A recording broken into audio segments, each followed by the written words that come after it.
Incoming freshmen next year, University of Toronto, Stanford University, 18-year-old kids coming into this. We've been through 3 years of COVID. I won't rehearse it all. Mm-hmm. One sentence. What would you say to them as they begin university at the age of 18 or 19? What's the restorative, the redemptive sentence? What should they do? Don't be thinking your ambition is corrupt.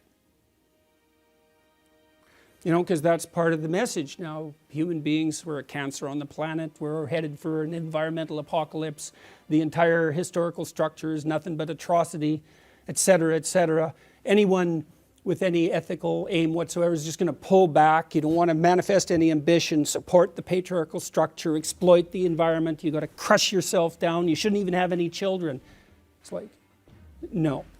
There's no excuse for that. There's zero excuse for that. I saw a professor at an event, something like this.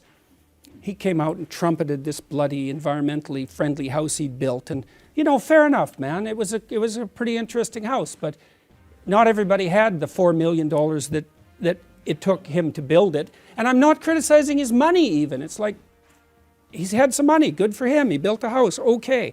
But then to trumpet that as a moral virtue, well, you're pushing it there. And then he came out to all the kids and he said, you know, my wife and I decided that we were only going to have one child. And I think that's one of the most ethical things we could have possibly done. And I would strongly encourage you to do the same. I thought, you son of a bitch. You get up in front of these young people. A lot of these kids were children of first-generation immigrants from China. And he showed all these images, you know, of these terrible factories in China, these endless rows of sterile mechanism that were subordinating all the Chinese people to this terrible, you know, capitalist machine. And I thought, you don't understand. Half the audience is looking at those factories and thinking, that's a hell of a lot better than struggling through the mud under Mao, buddy.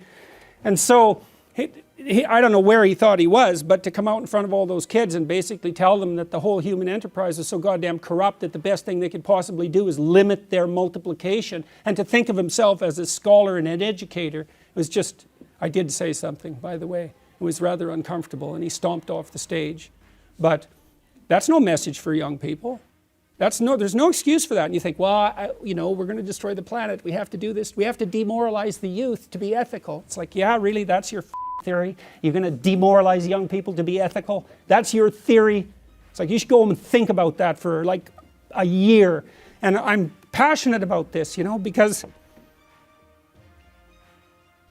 you have no idea how many people that's killing. You have no idea.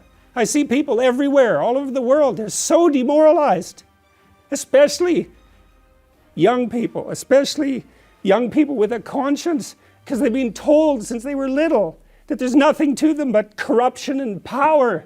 It's like, how the hell do you expect them to react? You know, well, I shouldn't do anything then, you know. Dr. Jordan Peterson on what was the phrase? The divine sovereign individual. The divine sovereign individual. Thank you.